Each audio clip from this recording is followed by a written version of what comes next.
Okay, welcome back. There's about a minute to go for the pre-open session.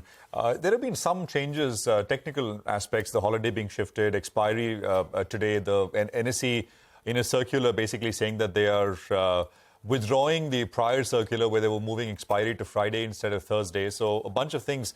We thought, why not speak with Rajesh Baheti, Managing Director at Crosseas Capital Services, to get a quick perspective on this. Rajesh, let's just start with the Bank Nifty expiry postponement and then the withdrawal of that postponement. So expiry on Thursday still. What do you make of it?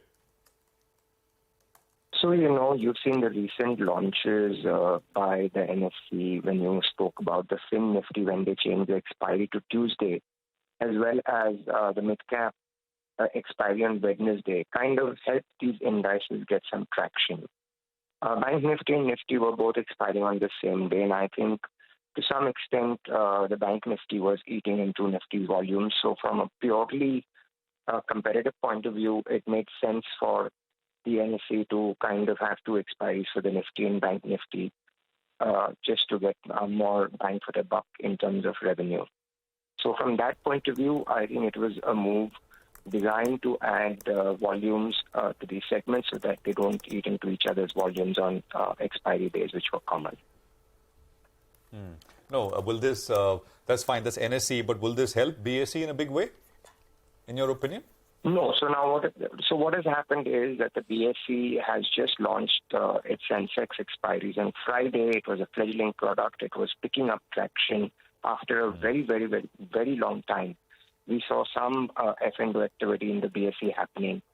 And I think the fact that Ashish Chauhan has recently joined NSE and was at the helm of BSE for 10 to 15 years, I think helped the patch up and had the NSE withdraw its move to the Friday expiry maybe by 3 to 6 months to allow the BSE indices to settle down into some kind of a rhythm where a competing product won't affect the volumes too much.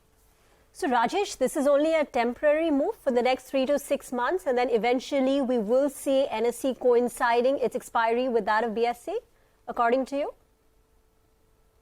Yeah, I mean, if the exchanges are to compete and collaborate, I would say that they would collaborate for some time. But I think it would be foolish to think that the NSE will continue to accommodate the BSE forever. I think the BSE has recently relaunched this product.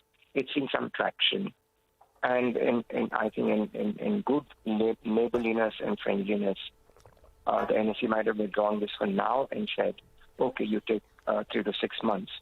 Afterwards, the gloves are off. So probably it's my thinking that it's a 6-month delay at max.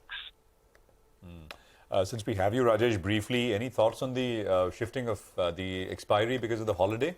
The holiday was supposed to be today, market holiday, and then tomorrow, so expiry today. Any thoughts? I mean, does it impact positions and how one accounts for these things? Yes, it does. If you look at the way the Greeks kind of move, irrespective of whether there's a trading holiday in between. I mean, 2 days ago we had 3 days left for expiry. Suddenly it's 2 days left for expiry. That's 33% of the option premium knocked off. So there is obviously some premium that still plays out if a holiday comes in between. But if the expiry gets preponed, then those days actually get knocked off the system. So to that extent, it must have affected the option premiums, and the sellers might have profited from it. At the same time, I think there's not much NSE could have done if the government changed the public holiday. Rajesh, we'll leave the discussion here. Thank you very much for joining in and throwing light on this topic.